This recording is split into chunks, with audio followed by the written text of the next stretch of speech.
I'm pretty sure by now we've established that I have a ton of pet peeves. On this episode, we're going to tackle one or two more of them. And it's also going to be more revealing as to why I don't have friends or choose not to. The gripe that I have is with people who you're supposedly friends. And because I live so far away from everybody, a lot of my relationships are via technology. So if I'm chatting, texting back and forth with somebody, and their side of the conversation is always about whatever the heck they want to talk about, regardless of what I'm saying. We could be talking for hours, days, up to a week in a row without that person actually engaging in the topic that I'm talking about. So I'll find myself responding to the things that they're saying. If I'm asking, for example, how was your weekend? And they say, hey, how are you doing? And I'm like, I'm fine. How about you? See, now it's as if I didn't just text back. It's as if they're initiating this conversation. And then we just go on. And then they're like, oh, I have to go and feed the animals and this, that, and the other. And I'm still, maybe by asking about the weekend, there's something that I was going to lead up to. And I can't because that wasn't what I can. But my point is that was still not responded to. I don't understand what happens in people's brains that makes them not participate in. I don't know if they're not being present, but they are, because they're present in what they want to talk about. And it's not even like that I'm trying to talk about myself. I'm asking about them. So that's one thing. And another thing that I talk about on this episode is people, to me, it just seems like they want to look like they're good people or they're better people than they actually are in real life. Because when people do things like, you should come over, you shouldn't be alone on this day and whatever. And I'm thinking to myself, I can't be that important to you. Because if I were, the least you would do is you would answer my questions. That's one thing. Another thing is people who do things like, now this is not on the podcast, I'm just adding this. If you had sent them a message, you were chatting and then or you weren't chatting and you thought of them because you wanted to vent about something or whatever. So you send this text, right? And they read it and they don't come back to you. A few days later or a week or whatever, they want to come back to you and talk about who knows. So they come in, your text is sitting there, right? Ghosted. And they see it now. Well, they've seen it before too. And then they come in and they say, oh, I thought I responded to this. Or I replied, whatever. Sometimes I use this interchangeably. Who knows? And then after that, they talk about what they want to talk about. So what? To me, that's not just dismissive. It's doing the bare minimum in a relationship. Because obviously you didn't, so you thought so, and now you're realizing that you didn't, and now what? Am I being petty? I really don't think so. And let me not say this because it's going to maybe sound arrogant, but that's what this show is about today. I would like to hear from you, as always. I always want to hear from you. So shoot us a message whenever. I'm at Wabala Brook on my socials. The blog is wabalabrook.com. There's plenty more pet peeve stories there and others, more than 10 years worth of stories. My YouTube channel is also more than 10 years old, youtube.com/babalabrook. And the podcast has a Facebook group, Babbling Brook Podcast. That same name is our handle for Instagram, if you'd like to follow us there. Keep in touch. We also are on Patreon if you want to support the show one way or another. No pressure. And please give us feedback, rating, 5 stars on whichever platform you'll be listening to the podcast. Thank you. Thank you. Enjoy. Have a fabulous week ahead.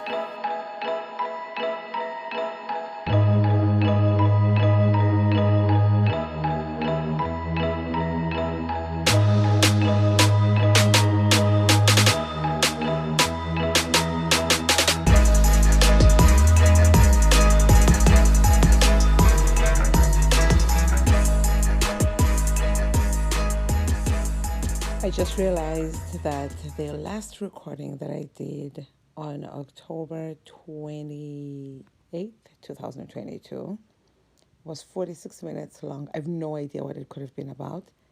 Did not really record. Hi everybody, it's your girl, Babala Brooke. Today's Wednesday, December 21st, and the time is 18:17, i.e.,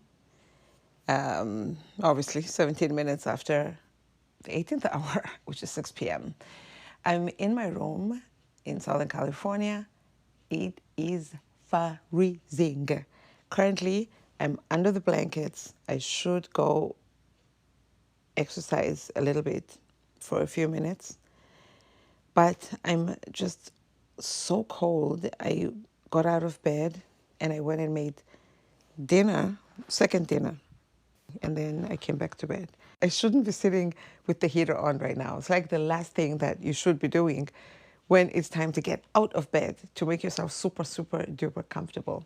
So it's 4 days before Christmas. Oh my gosh, exactly a month since the day that I left South Africa. Not left South Africa to move to America, but that I came back from my vacation in South Africa. So much happened during that vacation. Time flies, whether you're having fun or not. I was having fun, but I'm just saying, don't think that it's only when you're having fun that time flies. Time will still fly. Might as well just enjoy yourself. What was on my mind that made me pick up this recording, apart from the fact that I'm stalling from going to work out, is people who consider themselves, I cannot tell you what people consider themselves, but people who call you a friend, but they don't, like when you have text conversations, I wonder if I've brought this up before, because this is such a pet peeve of mine. If I've never brought it up, I'm shocked. When it comes to text conversations, my thing is answer every question. You can talk about anything else, but at least respond to what I messaged you about. And then you can talk about whatever the fuck else you want. Excuse my language. So I love chatting to somebody who I can bring up 3 different topics, or they can do the same thing. We can be talking about 2 or 3 different topics at once. You know, the kind of friend or relative. And you send those messages and they will respond to all those things. It can be in one message. It can be 3 different messages, especially now in the times of WhatsApp, to those who still pay for texts, and to those specifically here in the US. I don't know what happens in other countries other than South Africa. My people in South Africa, it's WhatsApp, because otherwise you pay for the text. And then here in the US, you can text back and forth or whatever. If I text you and I'm like, oh my gosh, we're alleged friends, right? So we can talk about anything and everything and nothing. So, if I'm like, oh my God, it's so cold today, and you reply by telling me, these are your plans for the day. Also, you know what? I'm not interested in your plans for the day. Don't tell me what, especially if I don't consider you a friend. I don't care what you consider me as. I don't care about your plans unless I ask. Somebody saying things such as, I'm going to do this, I'm going to do that, I'm going to do this, that, and the other. And then next time you talk to them and it comes up and you're like, okay, so whatever happened to 1, 2, 3, 4, 5, 6, 7, those 20 things you said you were going to do that were unrealistic to get done in one day. And they tell you, Oh, I have a backache from stretching because I was yawning and then I pulled a muscle. Are you kidding me? So we spent all that time when you ignored what I wrote you about and you started talking about what you wanted to talk about. And then I had to entertain that because isn't that what you do? You respond to what somebody messaged you about, even though apparently not really. I wasted all of that time and energy when I could have just been talking about myself. So you stole the platform. I'm the one who initiated the contact. I sound so petty right now. That's probably why I've not brought this up before. I'm the one who initiated contact. And then you start yapping and yapping and yapping. And before I know it, it's hours of you just fucking talking about yourself. Bullshit that you're not even going to do. What is this about? It's such a pet peeve of mine. It really is. We just intertwined two pet peeves of mine. One, people who don't respond to my messages. Instead, they just talk. Just because you're texting me back about whatever the fuck you want to talk about doesn't mean you replied to what. Okay, maybe you hit reply. Doesn't mean you responded to what I wanted to talk about. So if I asked you a question, I still have that question because it has not been answered. Some people, I would ask the same question, ask it again, ask it again. If it's on WhatsApp, I will paraphrase then ask it again because I still have the question. Because now we're chatting and it's been an hour, we're talking about you. I still have the question that made me pick up the phone and initiate this conversation. So to me, it feels like somewhere deep down in your brain, I'm not important. Because if I were, why wouldn't you want to respond? Yes, we are more important to ourselves than the next person. That's fair enough. I mean, I don't think that applies to everybody, but that's a whole nother topic. So that's fair enough. However, for you to completely pretend like I don't exist to my face is rude. It doesn't affect me in a way where it affects my self-esteem or whatever. It just makes me resent you. And you will never be further than this to me. By this, I'm stretching out my arm in the dark and making arm's length. You'll never be close. Never. That's why one of the reasons I hope this thing's still recording. This is one of the reasons I don't, not just not have friends, but I don't bring people close to me. I want to say I'm a judgment-free zone, and I really consider myself that way for the most part. But when it comes to me, relating to me, you will be tested. I'm not necessarily doing things to test you, but you're failing the test that wasn't even intended as a test. And now you will not be let in. No, you cannot come to my house. No, we're not going to hang out. No, no, no, no. So, yeah, don't tell me, hey, do you want to go to this and that place to celebrate, Christmas or New Year's or Thanksgiving or whatever? No, I don't. No, I do not. I don't want to hang out. I'm not available. I will be hanging out with my favorite person, me.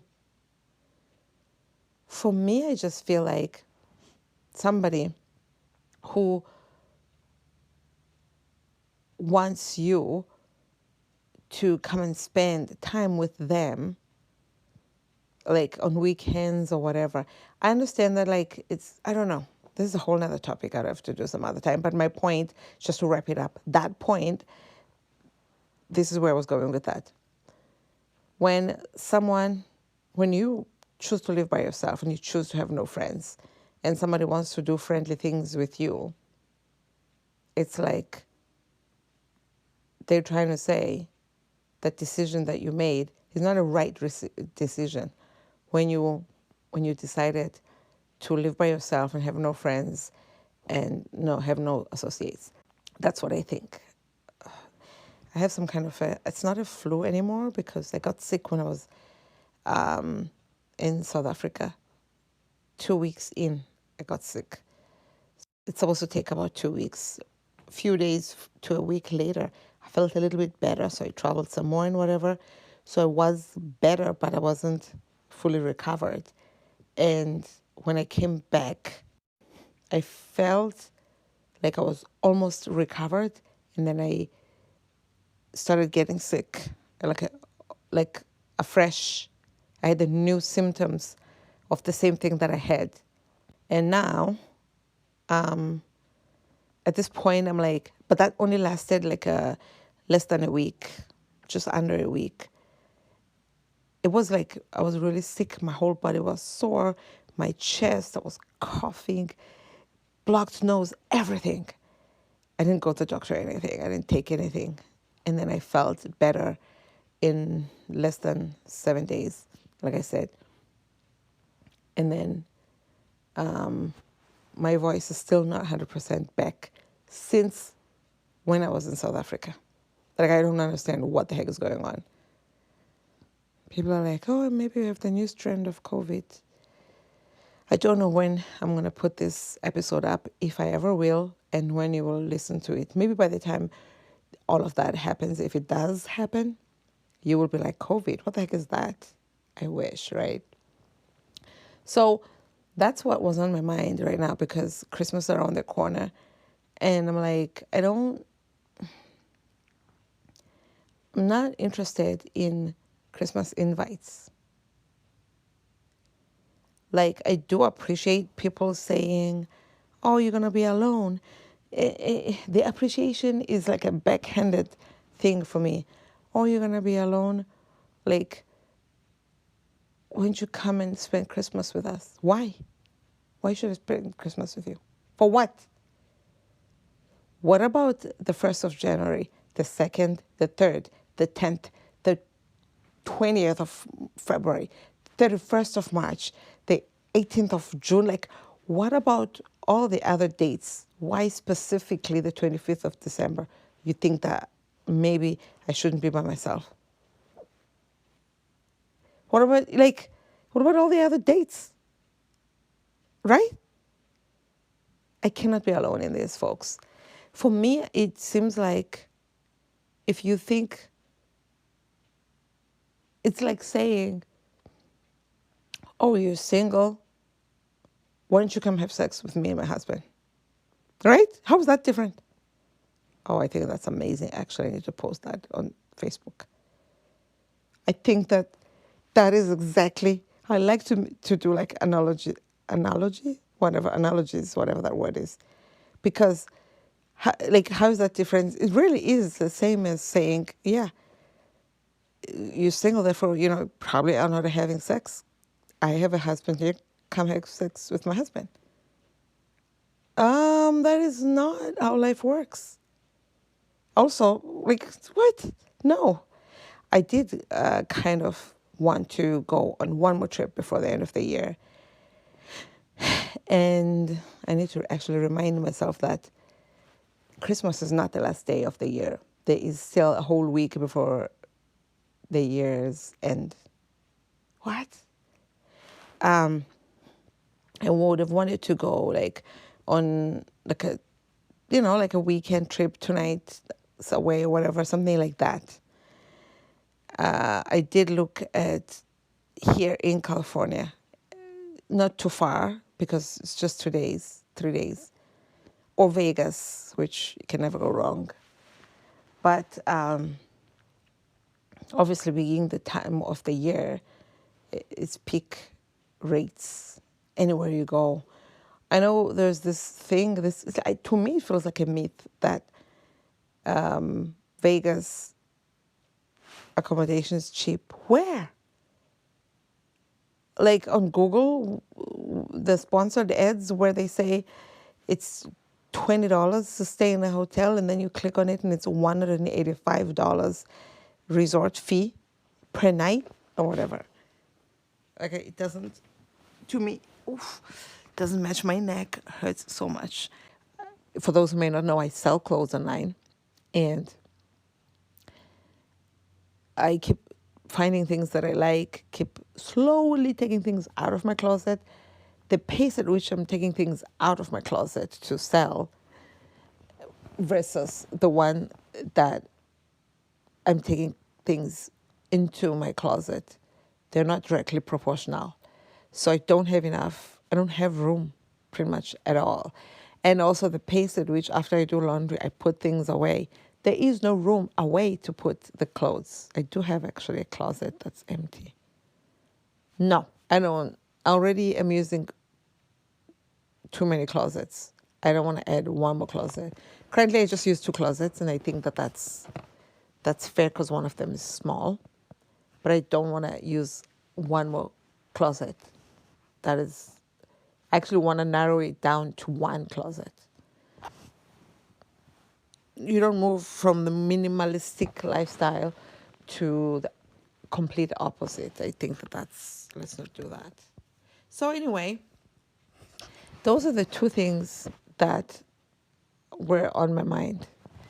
It's not responding to somebody's texts or responding by talking about yourself and then calling them a friend. Like, no, you're not a friend. Maybe my standards are not fair. I know that I have these standards that are unreachable in when it comes to relationships, especially friendship. And then you expect me to do friend stuff like, oh, why don't we do this, spend this special occasion together? And my thing is, right, on that subject of special occasions, when someone is still new to you and your friendship, quote unquote, and you catch them saying things like, I did this for so and so, like they're not even angry at this person because they heard that this person treated somebody else poorly. And because they, the person who's supposed to be a friend, are such good people, they hate it when people treat other people poorly. So now they take offense on behalf of this other person. They weren't even there. They don't really know the real story, right?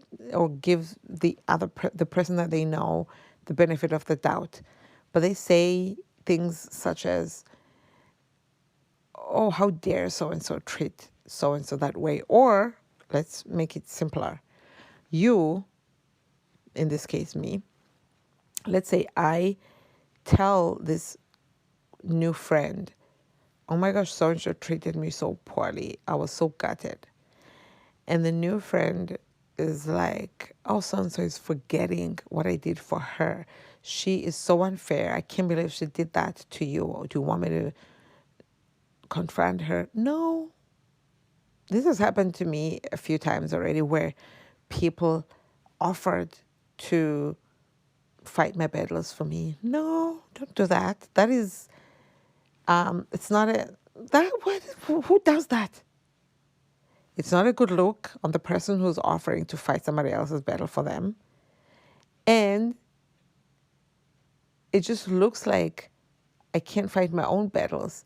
Just because I don't like to fight doesn't mean you should fight on my behalf. Maybe I don't think that fighting is necessary, and I'll take care of it my own way. Sometimes taking care of things by not doing anything about them is also a form of taking care of them. So don't think that everything needs to be like a fight, a battle, a war. You know what I mean? So when you say things like, oh, after I did this, I did this and that for her, and I did that, when I thought you were friends with that person, and I also know that you know that person longer than you know me. So when you say something like that to me about somebody I thought was your friend, that you had said you're friendly with, actually you had said was your friend, it to me, doesn't make you such a great person and a great friend by being so angry on my behalf. It's a red flag warning bell that one day you will do that about me. One day I will not be there and you will bring up all the things that you did for me. That's how I feel. I'm sure I'm not the only one who feels this way. This is something like a lesson that my mom taught us back in the day, so many times when we were young, and she would say, be careful with people who do things like that. They will do it about you or to you. It's like somebody who gossips about a friend to you. They're gossiping about you too, which is neither here nor there. But it just, to me, I'm like, oh gosh, okay, so minus this person. Like, now we just minus another friend. But that's how, like, those are the things that I feel like it's not a test because I didn't do anything to test you, but it just failed anyway. You know what I'm saying? So I just think to myself, oh, okay, be careful of this person. When they find another friend or whatever, it's going to come up that they did something for you. They will never say what you did for them because, you know, it's neither here nor there. It's just about them flexing a muscle. And who cares?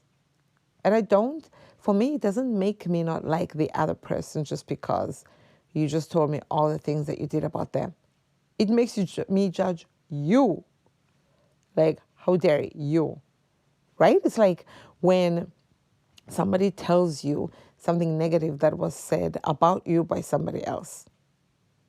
Are you not supposed to hate the other person and be angry at them? No. They didn't say it to you. Maybe they didn't want to hurt your feelings. Maybe, just maybe, that person cares about you and your feelings better than the person you consider your friend who just came to you, looked you straight in the eye, and told you a negative thing about yourself. Maybe they are the messenger. Maybe that's the one person you should be careful for because they seem perhaps to enjoy watching you squirm a little. Just food for thought. And if you're that person, stop it. Don't be, you're being an asshole. Stop. You're not being a great person at all. So many people, and I'm not saying I'm better at all than the next person. So many people I'm learning and just throughout life think that they're better than they actually are. And people think that a lot of people generally, maybe it's just humans in general, overall, are hypocrites. Maybe they're not hypocrites, but they do hypocritical behavior. You'll be like, that was okay. Didn't match all the things that you always say about yourself, and it'll come up again next time. It just depends on the context. Whichever is going to defend themselves the best, that's the move that they're going to go with. But I don't know. You know, I guess it's all, oh my gosh, I should take a bath. But first I should exercise. Gosh darn it. If you knew how dark my bedroom gets at night, it's amazing. Like, even in the morning, like around 6:30. I mean, it's winter now, so it's dark until late in the morning and it's dark early in the evening. But it'll be like 6:30 or so, and I'll be like, okay, let me get out of bed finally. And I'll open my bedroom door into the living room, and it's so bright in the living room because it's just generally a light, like not a dark room at all, with the blinds and everything. And it's like, oh shoot, I could have stayed. My bedroom is not for somebody who has to wake up at a certain time and go to work or whatever, because it's encouraging that you stay in bed. Maybe, yeah, it's not for somebody, I don't know, you would have to force yourself to get out of bed. I mean, I don't have to get up at a certain hour or whatever. I could stay in bed as long as I want, but discipline is important, so I follow a routine. And that's important to me that I do that.